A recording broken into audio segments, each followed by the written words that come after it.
আসসালামু আলাইকুম। আমি আজকে রান্না করব ঢেঁড়স, শুটকি দিয়ে ঢেঁড়স।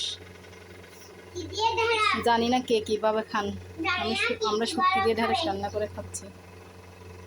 প্রথমে কড়াইতে তেল দিয়েছি। তেল দেওয়ার পর তেল একটু গরম হলে পেঁয়াজ রসুন সব দিতে হবে। এ তো গরম হয়েছে তেল, একটা একটা করে সব দিয়ে দিতে হবে। এখানে পেঁয়াজ রসুন,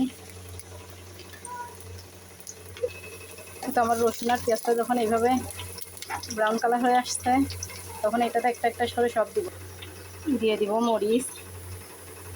মরিচের গুঁড়া, হলুদের গুঁড়া, আর একটু মরিচ দিতে হবে। তারপর দিয়ে দেবো ধনিয়ার গুঁড়া, একটু মশলার গুঁড়া। ভালো করে নাড়তে হবে তেলের সাথে। তারপরে দিয়ে দিচ্ছি পানি। তো মশলাগুলো একটু ভালো করে কষুক। মশলা যত কষাবেন তত রান্নাটা অনেক ভালো হবে। এই যে আমি একটু পরপর, আমি আবার বেশি নাড়ি তো তরকারি, পরপর নাড়তেছি। এখন দিয়ে দিব আমার ভালো করে ধুয়ে রাখা শুটকি।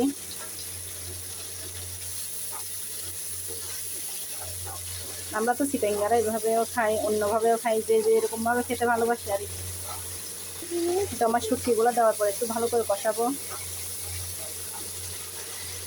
শুটকি ফ্লেভারটা যেন আসে।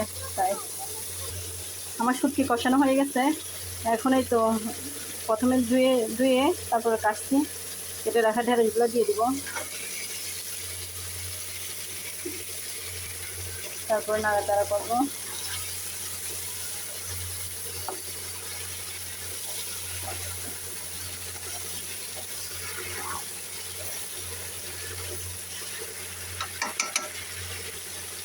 তারপর দিয়ে দিব লবণ,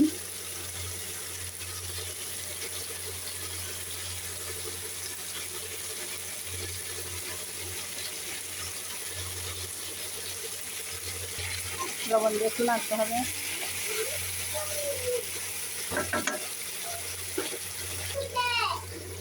একটু কষাইতে 5 মিনিট কষাবো, ঢাকনা দিয়ে রাখতেছি।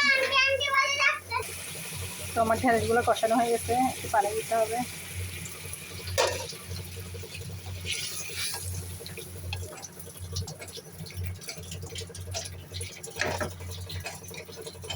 পানি দিয়ে 10 মিনিট সিদ্ধ করলেই আমার ঢেঁড়স রান্না হয়ে যাবে।